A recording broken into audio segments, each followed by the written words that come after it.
Good morning friends, मैं doctor VK Mishra from gastro liver hospital Swaroopnagar Kanpur. At the outset a request, ये scientific deliberation है। मैं आपसे request करूंगा कि इसको शेयर करें, इस चैनल को सब्सक्राइब करें ताकि ये जानकारी ज्यादा से ज्यादा लोगों तक भेजी जा सके। आज मैं बात करूंगा उस सर्वे के बारे में जो बहुत सुपर हेल्दी पीपल के ऊपर किया गया। इन उनकी जो हैबिट्स हैं उनको एनालाइज किया गया कि ये जो पीपल हैं जो सुपर हेल्दी माने जाते हैं, वास्तव में उनकी क्या हैबिट्स हैं जिनने उन्हें सुपर हेल्दी बनाने में मदद की। आज हम उन हैबिट्स के बारे में बात करेंगे। नंबर 1 जो हैबिट है वाज अबाउट द ब्रेकफास्ट। जो नाश्ता है या ब्रेकफास्ट है उसको रेगुलरली लेने की जरूरत है। There are definite advantages in the sense कि ये आपके मेटाबॉलिज्म को ऊपर की तरफ रखता है। अगर आप ब्रेकफास्ट लेते हैं तो लेटर इन द डे आप ओवर ईटिंग अननेसेसरी नहीं करते हैं। अगर आप लेते हैं तो वास्तव में आपका जो वेट है वो प्रॉपर मेंटेन रहता है। अगर आप ब्रेकफास्ट इन द मॉर्निंग करते हैं तो वास्तव में डे टाइम में आपका जो परफॉर्मेंस है वो बेटर रहता है। साइंटिफिकली उन स्कूल किड्स पर जो स्टडी थी उसने इंडिकेट किया कि all those kids who were given healthy breakfast in the morning, उनका स्कूल परफॉर्मेंस, उनकी मेमोरी, उनका फोकस सभी कुछ ज्यादा था। इसका मतलब यह है कि आपको ब्रेकफास्ट को छोड़ने की जरूरत नहीं है। एक राइट अमाउंट चाहिए, राइट बैलेंस चाहिए, लेकिन ब्रेकफास्ट रेगुलरली जरूर करने की हैबिट आपको डेवलप करनी चाहिए। नाउ एक एक्सरसाइज ब्रेक की जरूरत है इन द सेंस कि ऑल दीज पीपल जो सुपर हेल्दी कैटेगरी में थे, ये देखा गया कि बीच बीच में वो एक्सरसाइज ब्रेक लेते हैं। ये जो ब्रेक्स हैं वो छोटे छोटे हो सकते हैं। जो छोटे छोटे एक्सरसाइज ब्रेक्स होते हैं 5 मिनट, 10 मिनट, 15 मिनट, ये जो छोटे छोटे एक्सरसाइज ब्रेक्स होते हैं ये आपकी बॉडी और आपके माइंड, ये दोनों के लिए इंपॉर्टेंट हैं। ये दोनों को ही ठीक रखते हैं। ये आपको मूड स्विंग से बचाते हैं। ऑन एन एवरेज साइंटिफिकली ऐसा माना जाता है कि अगर आप 24 आवर्स में 30 मिनट्स इस तरह का टाइम कंज्यूम करते हैं तो आपका जो हेल्थ है वो ऑप्टिमम रहती है। नाउ जहां तक स्मोकिंग का सवाल है या फॉर दैट मैटर टोबैको का सवाल है, तो टोबैको में निकोटीन होता है। वो चाहे आप पान मसाला खाएं, चाहे आप गुटखा खाएं, चाहे बीड़ी पिए, चाहे तंबाकू, किसी भी फॉर्म में अगर है तो इसमें निकोटीन है जो आपकी बॉडी में जाता है। साइंटिफिकली जो निकोटीन है बहुत सारी बीमारियों में से जुड़ा हुआ है, चाहे वो हम कैंसर की बात करें, हार्ट डिजीज की बात करें, डायबिटीज की बात करें, ये बहुत सारी बीमारियों से जुड़ा हुआ है। तो बेटर हेल्थ के लिए it's very important that tobacco का जो कंजम्पशन है वो हर हालत में आपको नो, ये बिल्कुल स्टडीज ने माना दैट जो स्लीप है is one of the very important aspect. आपकी एवरेज जो स्लीप है वो 7 से 8 घंटे की रोज होनी चाहिए।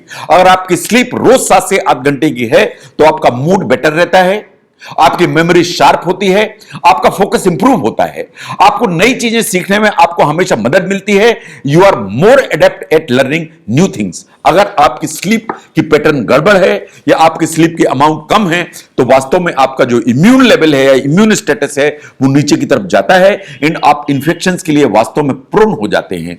अगर आपको क्रोनिक स्लीप डेफिसिट है तो साइंटिफिकली आपको जो बीमारियां हैं जैसे हार्ट डिजीज है, ब्लड प्रेशर की बीमारियां हैं, इनके होने का खतरा हमेशा बढ़ता है। तो इसलिए adequate sleep and sound sleep, that is possibly the important issue. Now the next one is the head outdoor. आप एक्सरसाइज करें that's fine, आप जिम में जाएं that's fine, आप इंडोर एक्सरसाइज करें that is fine, but it is very important that आपको regularly और eight intervals outdoor walking की जरूरत है या आउटडोर आपको एक्टिविटीज की जरूरत है। अगर आप आउटडोर एक्टिविटीज करते हैं, आप अंडर द सन जाते हैं तो आपको विटामिन डी मिलता है एंड वास्तव में आपका मूड है ज्यादा अपबीट रहता है। एक स्टडी ने कंपैरिजन में कहा कि all those people who did indoor exercises and people who did outdoor exercises, the people जिनने आउटडोर एक्सरसाइज की दे वर मोर काम, उनका मूड ज्यादा स्टेबल था और वो ज्यादा शांत थे इन कंपैरिजन टू दोज जिनने इंडोर एक्सरसाइज की।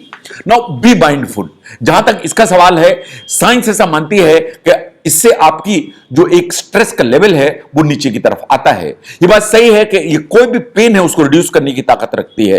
ये बात सही है कि आपका जो मूड है वो बेटर हो जाता है। एक स्टडी ने ऐसा माना कि अगर आप माइंडफुल होते हैं तो वास्तव में एंड आप अगर जो है लगातार कुछ मेडिटेशन करते हैं, योगा करते हैं, इस तरह की कोई भी एक्टिविटीज करते हैं फॉर 8 वीक्स रेगुलरली, तो वास्तव में आपका जो ब्रेन है उसके उस एरिया में डेफिनेट चेंज दिखाई देने लगते हैं जो कि आपके इमोशंस, आपकी लर्निंग और आपके लिए मेमोरी के लिए जिम्मेदार है। इसका मतलब यह है कि अगर आप योगा मेडिटेशन करते हैं तो बहुत ज्यादा फर्क पड़ता है उसमें। तो बहुत सारे एस्पेक्ट्स हैं, आप मेडिटेशन कर सकते हैं, आप म्यूजिक सीख सकते हैं या प्ले कर सकते हैं, इवन जो भी काम ऐसा करें जिसमें आपकी माइंडफुलनेस रहती है, यह अल्टीमेटली आपके ब्रेन को मदद करती है। No, next one is the keep your balance, in the sense कि अगर आप योगा, मेडिटेशन, स्ट्रेचिंग, एक्सरसाइज करते हैं तो इट इज इमैटेरियल कि आपकी एज क्या है, आपका जो बैलेंस है। इसका मतलब है कि अगर गुड बैलेंस है तो better muscle tone, good balance है इसका मतलब हेल्दियर हार्ट, अगर गुड बैलेंस है इसका मतलब है कि ग्रेट कॉन्फिडेंस। तो साइंस ऐसा मानती है कि आपको एक्सरसाइज करके बैलेंसिंग जो एक एक्ट्स हैं उनको शायद ठीक करने की जरूरत है। यह भी बात सही है कि अगर आप नई चीजें सीखते हैं, अगर आप नई चीजें सीखते हैं तो आपका ब्रेन ज्यादा हेल्दी होता है। साइंस ऐसा मानती है कि आप कुछ भी नया सीखें, चाहे डांस सीखें, क्रिएटिव राइटिंग सीखें, लर्निंग अ न्यू लैंग्वेज सीखें, जो भी आप इस तरह का काम करते हैं, इससे आपका मूड अपबीट होता है, ब्रेन की एक्टिविटी बेटर होती है, इन ब्रेन शायद ज्यादा हेल्दी होता है। तो जहां तक इस तरह की जो एक्टिविटीज हैं, ये आपकी जो एक प्रोसेस है of ageing of the brain, उसको हमेशा स्लो करके चलती हैं। इन इंसिडेंस ऑफ उस तरह की बीमारियां जैसे अल्जाइमर्स डिजीज हैं, वो हमेशा नीचे की तरफ आता है। तो इस हेल्प जो हैबिट है उसको इनकलकेट करने की जरूरत है। नाउ, आपको पानी ज्यादा पीने की आदत डालनी चाहिए, इन द सेंस कि अगर आप पानी ज्यादा पीते हैं तो ये आपके मेटाबॉलिज्म को ऊपर की तरफ रखता है, ये आपको वेट लूज करने में मदद करता है। ऐसा माना जाता है कि जो डिटॉक्स वाटर्स हैं वो शायद सिंपल वाटर के कंपैरिजन में आपको टेस्टी भी लग सकते हैं एंड आपको बेटर हेल्प भी कर सकते हैं। आपको लगातार जो एक आदत पड़ी हुई होती है सोशल मीडिया पर या फॉर दैट मैटर जो ना ब्लू लाइट पर या सेल फोन्स पर, उनसे शायद अलग होने की जरूरत है या आपको कम करने की जरूरत है। इन जो स्पेयर टाइम है आपको कुछ वॉकिंग, कुछ रीडिंग, कुछ कुकिंग, कुछ तरह की एक्टिविटीज में लगाने की जरूरत है जो आपकी हॉबी है। जो भी हॉबी को आप नर्चर करेंगे over a period of time, आपके मूड को अपबीट करेगा, आपके ब्रेन की हेल्थ को इंप्रूव करेगा, आपकी पर्सनालिटी को डेवलप करेगा। आपको हर किसी भी एज पर, इट इज इमैटेरियल कि व्हाट इज योर एज, आपको अपनी मसल ट्रेनिंग करने की जरूरत है। अगर आप मसल ट्रेनिंग करते हैं तो उससे आपकी मसल की स्ट्रेंथ बढ़ती है, आपका मसल का मास बढ़ता है। तो even if when you are not exercising, तो आपकी जो मसल है वो वास्तव में ज्यादा कैलोरीज बर्न करती है एंड आपका जो एक बीएमआर है वो ऊपर की तरफ रहता है। अगर ये ऊपर की तरफ रहेगा तो आप ज्यादा कैलोरी बर्न करेंगे। साइंस ऐसा भी मानती है कि अगर आप मसल एक्सरसाइजेस करते हैं, मसल मास बना के चलते हैं, तो the possibility of having the heart disease वो हमेशा कम हो जाता है, possibility of having a bone disease हमेशा कम हो जाता है। तो आप कोई भी एक्सरसाइज करें, चाहे वो पुशअप हो, चाहे लंजेस हो, चाहे वेट लिफ्टिंग हो, ऑल दीज थिंग्स जो आपकी मसल मास को बढ़ाने की ताकत रखती हैं वो वास्तव में आपको हेल्प करने की ताकत रखती हैं। तो ये एक सर्वे है which was conducted on healthy people जिनकी age by and large 80-85 years से ऊपर थी, जिन्हें कोई भी ऐसी कोमॉर्बिड इलनेसेस नहीं थी। एंड सर्वे ने ऐसा माना कि ये 10-12 हैबिट्स ऐसी हैं जो आप अपनी लाइफस्टाइल में अगर इनकलकेट करें तो वास्तव में आपकी जो हेल्थ है उसको ऑप्टिमाइज किया जा सकता है, हेल्थ को वास्तव में बैलेंस किया जा सकता है। अगर हेल्थ को बैलेंस रखने में ये वीडियो आपको हेल्प करता है तो इसको जरूर शेयर करें।